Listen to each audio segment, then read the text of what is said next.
Hello everyone, welcome back to commerce room. This is Priya है, your educator. तो students, consumer equilibrium के बारे में आज हम बात करेंगे। यूटिलिटी एनालिसिस में काफ़ी ज़्यादा इंपॉर्टेंट टॉपिक रहता है। आई होप लास्ट वाली क्लासेस को आपने अच्छे से देख लिया होगा, समझ लिया होगा। अगर आपको हेल्प चाहिए तो आप लास्ट वाले टॉपिक्स को भी हमारे वीडियो लेक्चर से क्लियर कर सकते हो। तो बात कर रहे हैं कंज्यूमर इक्विलिब्रियम के बारे में। यूटिलिटी एनालिसिस की हेल्प के साथ कंज्यूमर इक्विलिब्रियम कैसे फाइंड करते हैं। तो कंज्यूमर इक्विलिब्रियम होता क्या है? रेफर्स टू अ सिचुएशन, एक ऐसी सिचुएशन होती है जहाँ पर कंज्यूमर को मैक्सिमम सेटिस्फेक्शन मिलती है out of his limited income. Limited income में से वो ज़्यादा से ज़्यादा सेटिस्फेक्शन ले पाता है और उसका कोई इरादा नहीं है अपने एग्जिस्टिंग एक्सपेंडिचर को चेंज करने का। ओके, तो कंज्यूमर इक्विलिब्रियम क्या है? उसका एक्चुअल बिहेवियर है जो जिस सिचुएशन में वो फील कर रहा है, मैं इस बिहेवियर को चेंज नहीं करना चाहता, अपने इस एक्सपेंडिचर को चेंज नहीं करना चाहता, अनचेंज रखना चाहता हूँ, मतलब मैं सेटिस्फाइड हूँ, तो वो कंज्यूमर इक्विलिब्रियम है। तो यूटिलिटी एनालिसिस और कंज्यूमर बिहेवियर क्या बताया गया इसमें कि कंज्यूमर कैसे इक्विलिब्रियम में होगा। जितना हम पे कर रहे हैं और जितना हमें बदले में मिल रहा है, वो क्या होता है? इक्विलिब्रियम। सिंपल सी बात है, जितना हम पे करते हैं हम चाहते हैं कि हमें वापस इन रिटर्न उतना ही मिले, उतनी ही यूटिलिटी हमें मिले, तो वो इक्विलिब्रियम सिचुएशन होगी।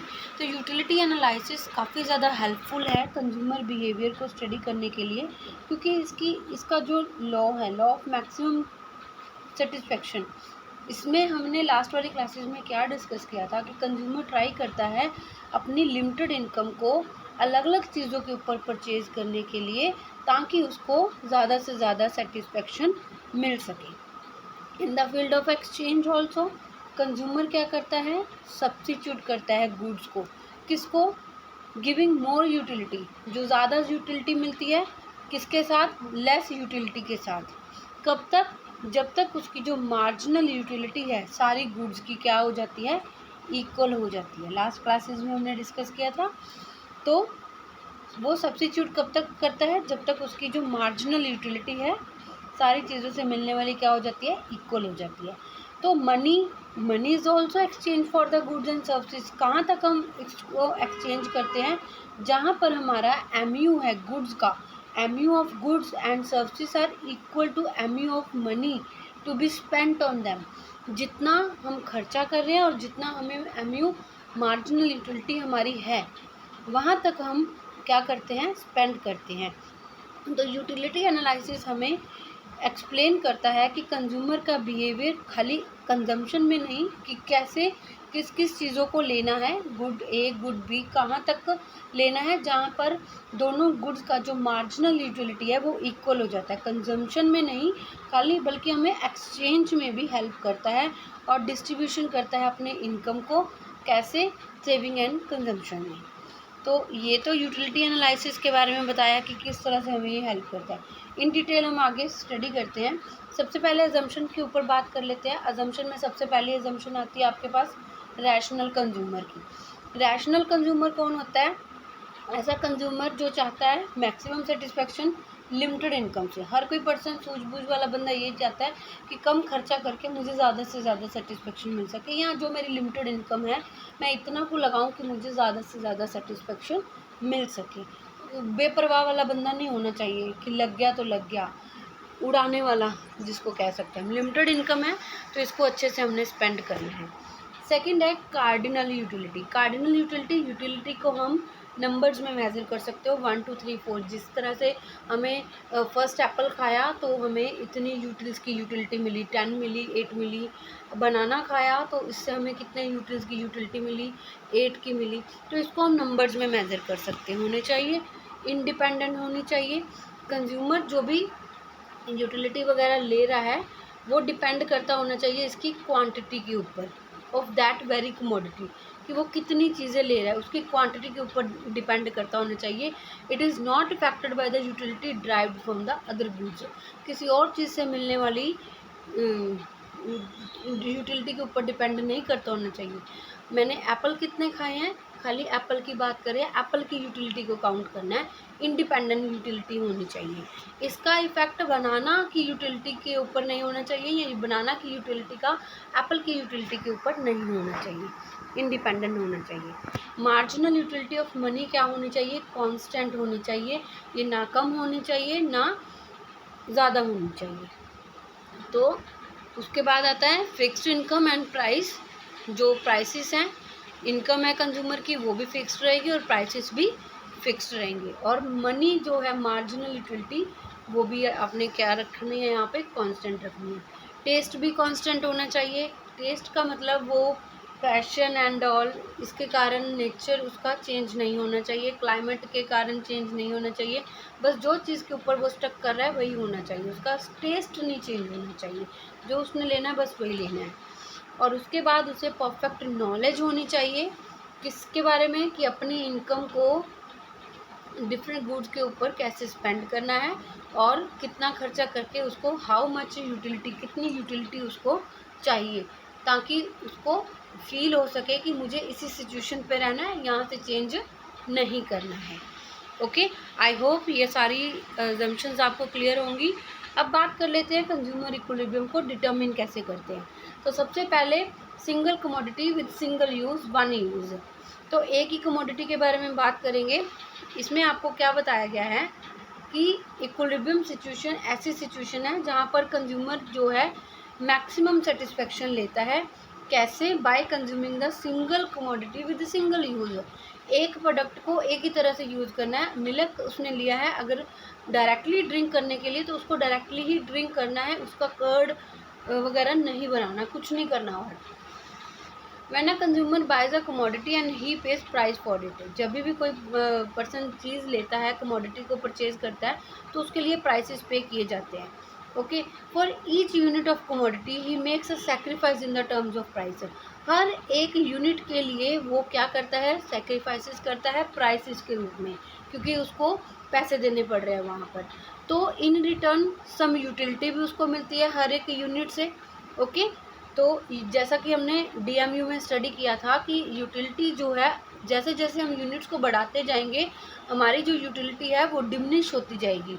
जैसे हमें भूख लगी है, हमने फर्स्ट रोटी खाई, खाना खाने के बाद, चपाती को खाने के बाद जो हमारी भूख है का वो लेवल थोड़ा कम हो गया, वो हमें वो जो सेटिस्फेक्शन है उससे नहीं मिलेगी फर्स्ट चपाती के कंपैरिजन एंड थर्ड और लास्ट फोर्थ चपाती के कंपैरिजन जो हमें मिलनी है वो नहीं मिलेगी। तो जैसे जैसे आप यूनिट्स को बढ़ाते जाएंगे तो आपकी जो यूटिलिटी है वो डिमिनिश होती जाएगी। ये हमने DMU में स्टडी किया था, तो यही चीज़ यहाँ पे बताई गई है।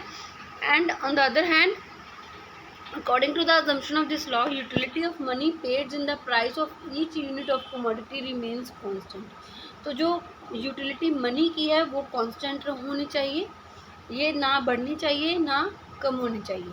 तो रैशनल कंज्यूमर कितना कंज्यूम करेगा? Up to the point where MU of the final unit of commodity is equal to the MU of money.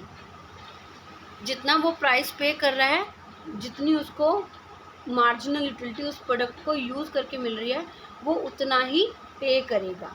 Okay, तो इक्विलिब्रियम सिचुएशन कौन सी होगी? जहाँ पर हमारा MU किसके बराबर होगा?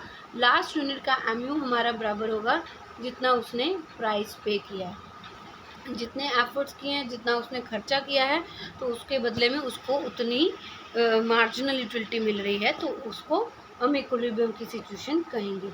तो ये जो टोटल सेटिस्फेक्शन है वो कम हो सकती है, कब कम हो सकती है? अगर जो पर्सन है वो प्राइस को, गुड्स को कम कंज्यूम करेगा। देखो कैसे। However if we extend his consumption beyond this point, अगर वो अपनी कंजम्पशन को इस पॉइंट से बढ़ाता है, कौन से पॉइंट से बढ़ाता है? MU जहाँ पर इक्वल है प्राइस के, अगर इससे अप जाता है, एक और यूनिट को ले लेता है, उसके बाद क्या होगा? Marginal utility of traditional unit will be less. जो MU होगा वो लेस होगा, क्योंकि यहाँ पर DMU भी तो लगता है। जैसे जैसे हम यूनिट्स को बढ़ाते हैं तो हमारी जो सेटिस्फेक्शन है, हमारी जो यूटिलिटी है वो कम हो जाती है, तो उसके बदले में फिर हमारा जो प्राइस वगैरह है वो भी इक्वल नहीं रहेगा, तो सेटिस्फेक्शन है जो वो हमें कम मिलेगी, less than the maximum, and the consumer will not be in equilibrium. Consumer कभी भी इक्विलिब्रियम में नहीं आ पाएगा। तो यहाँ से समझो इसको, देखो कंज्यूमर कैसे इक्विलिब्रियम में आता है। ये यूटिलिटी जो है वो प्राइस की है, जैसा कि प्राइस कह लो या मनी कह लो, जैसा कि हमने किया कि कांस्टेंट होनी चाहिए। मार्जिनल यूटिलिटी जो है प्राइस की कांस्टेंट होनी चाहिए। तो ये आपकी कांस्टेंट यहाँ पे दिखाई गई है 20 तो ये यूटिलिटी वो है जो उसको एक्स को कंज्यूम करने से मिलती है। जैसे सबसे पहला फर्स्ट यूनिट कंज्यूम किया तो उसको मिली 50। तो अगर दोनों का डिफरेंस देखें तो मनी की तो 20 है, डिफरेंस क्या है 30। तो यहाँ पे यूटिलिटी उसको ज़्यादा, उसने एक और यूनिट लिया, यूटिलिटी उसकी डाउन आ रही है 40 पे आ गई। अब डिफरेंस कितने का 20 का। फिर उसने थर्ड यूनिट लिया 30 की मिली, फोर्थ यूनिट लिया तो उसको 20 की यूटिलिटी मिली। तो यहाँ पर जो हमारा प्राइस है उसकी भी क्या है 20 ही तो है। तो यहाँ पर जो है वो दोनों इक्वल है। इक्विलिब्रियम की सिचुएशन कब बनेगी, जब एमयू हमारा इक्वल होगा प्राइस की यूटिलिटी के इक्वल होगा। अगर वो एक यूनिट कम कर देता है या एक यूनिट ज़्यादा ले लेता है तो क्या होगा। अगर कम लेता है, अगर वो 3 ही यूनिट्स रखता है तो उसको यूटिलिटी कितनी मिलेगी 30। यहाँ पर जो प्राइस है उसकी कितनी है 20। तो यहाँ पर ज़्यादा हो गई, इक्वल नहीं है, तो यहाँ पर अगेन डिफरेंस रहेगा ही रहेगा। तो उसको सेटिस्फेक्शन नहीं मिलेगी यहाँ पे। अगर वो एक और कंज्यूम कर लेता है, यहाँ पर जो यूटिलिटी है उसकी कम हो जाएगी प्राइस के कंपैरिजन, यहाँ पर नेगेटिव में चला जाएगा। तो यही चीज़ आपको यहाँ पे बताई गई है कि अगर consumer will get maximum satisfaction and will be in equilibrium, जब उसको मैक्सिमम सेटिस्फेक्शन मिलेगा वो तभी इक्विलिब्रियम में आएगा। अगर वो एक्सटेंड करता है अपनी कंजम्पशन को इस पॉइंट से तो मार्जिनल यूटिलिटी एडिशनल यूनिट की क्या होगी, विल बी लेस होगी। किसके कंपैरिजन, मनी के कंपैरिजन। ये देखो अगर उसने फोर्थ से फिफ्थ यूनिट भी कंज्यूम किया तो मनी की जो यूटिलिटी है वो तो है 20 और गुड्स से मिलने वाली जो यूटिलिटी है वो कितनी है 10, वो कम हो गई ना। तो यही चीज़ यहाँ पे आपको बताई गई है, ठीक है। As a result of it total satisfaction will be less than the maximum. Maximum से टोटल सेटिस्फेक्शन क्या होगी, कम होगी। मैक्सिमम सेटिस्फेक्शन उसकी है 20, जहाँ पर उसकी प्राइस की यूटिलिटी के इक्वल है। यहाँ पर उसको यूटिलिटी तो मिली लेकिन कम मिली, सेटिस्फेक्शन कम मिली, तो वो कम है, वो इक्विलिब्रियम में नहीं रहेगा। तो on the other hand if consumer buys one unit less than the equilibrium point, the marginal utility of commodity will be more than the marginal utility of money। अगर वो कम लेता है, अगर वो 3 यूनिट्स ही लेगा तो यहाँ पर भी उसकी जो यूटिलिटी है वो ज़्यादा होगी। किसके कंपैरिजन, प्राइस के कंपैरिजन। देखो अगर वो 3 यूनिट्स ही लेता है तो यूटिलिटी क्या है 30 और मनी की कितनी है 20, तो यहाँ पर भी ज़्यादा हो गई। तो इसी तरह से अगेन डिफरेंस रहेगा तो उसको सेटिस्फेक्शन नहीं मिलेगी। तो इस तरह से अगर वो कम लेता है या ज़्यादा लेता है, कंज्यूमर जो है ना ही तो सेटिस्फाइड हो पाएगा ना ही इक्विलिब्रियम में आ पाएगा कभी भी। तो ये आपको टेबल से समझा दिया गया है। तो ये सारी चीज़ें इसमें यही बताई गई है। एक यहाँ से हम ये वाला छोटा सा चार्ट देख लेते हैं। तो यहाँ पे आपको बताई गई है ओ एक्स के ऊपर क्वांटिटी और ओ वाई एक्सिस के ऊपर प्राइस या यूटिलिटी, मार्जिनल यूटिलिटी। तो यहाँ पर प्राइस की जो मार्जिनल यूटिलिटी है वो हमने कांस्टेंट दिखाई है, 20 ही ली थी। तो फर्स्ट यूनिट से उसको कितनी मिली थी 50, सेकेंड यूनिट से मिली थी उसको 40, देन उसको मिली थी 30, देन उसको मिली थी 20, 30 के बाद 20 था, देन फिफ्थ यूनिट से उसको मिली थी 10। तो ये आपकी डाउन जा रही है। किस पॉइंट के ऊपर ये दोनों मिलते हैं, इस पॉइंट के ऊपर मिलते हैं कि अगर वो 4 यूनिट्स कंज्यूम करेगा तो उसकी जो मार्जिनल यूटिलिटी है गुड्स की और प्राइस की इक्वल रहेगी। यही उसका इक्विलिब्रियम पॉइंट रहेगा, यहीं पे वो मैक्सिमम सेटिस्फेक्शन ले पाएगा। तो ये तो था single use of a single commodity. अभी बात कर रहे हैं single commodity with several uses. Single commodity with several uses, यहाँ पर जो इक्विलिब्रियम की सिचुएशन है वो कौन सी बनेगी। In case of a single commodity with several uses, consumer equilibrium में होगा जब वो डिस्ट्रीब्यूट करेगा यूनिट्स को अलग अलग यूनिट्स में, डिफरेंट यूजेस में करेगा, और जहाँ पर जो उसकी मार्जिनल यूटिलिटी होगी दोनों की इक्वल होगी।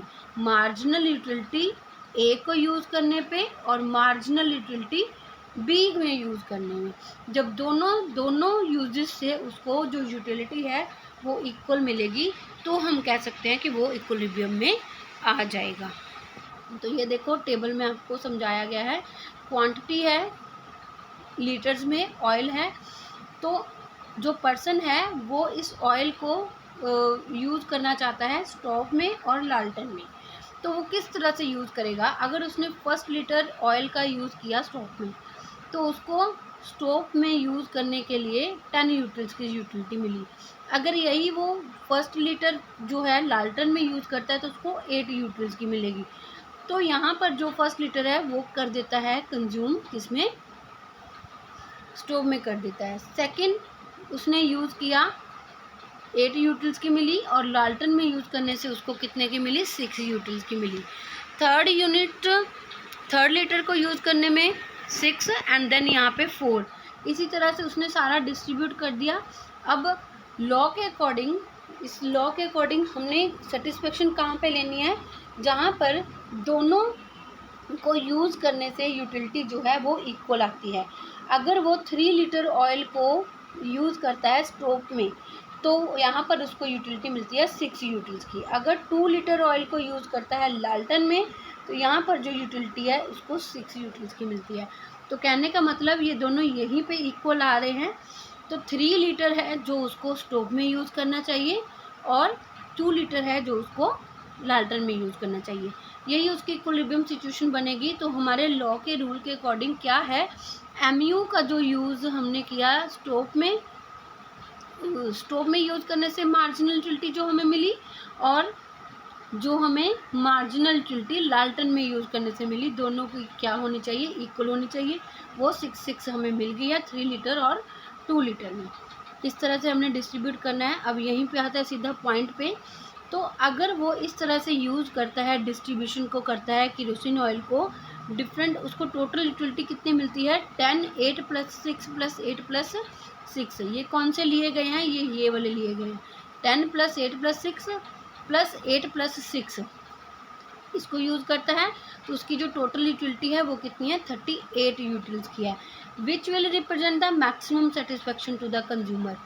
ये मैक्सिमम सेटिस्फेक्शन दिखाता है क्योंकि दोनों को यूज़ करने से उसकी जो मार्जिनल यूटिलिटी है वो इक्वल आ रही है।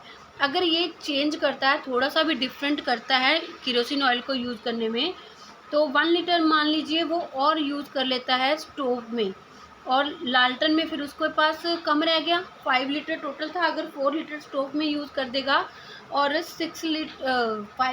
5 में से 4 लीटर स्टोव में यूज़ किया, 1 लीटर लेफ्ट है हमारे पास लालटेन के लिए, तो इससे क्या होगा? उसकी जो टोटल यूटिलिटी है वो क्या हो जाएगी?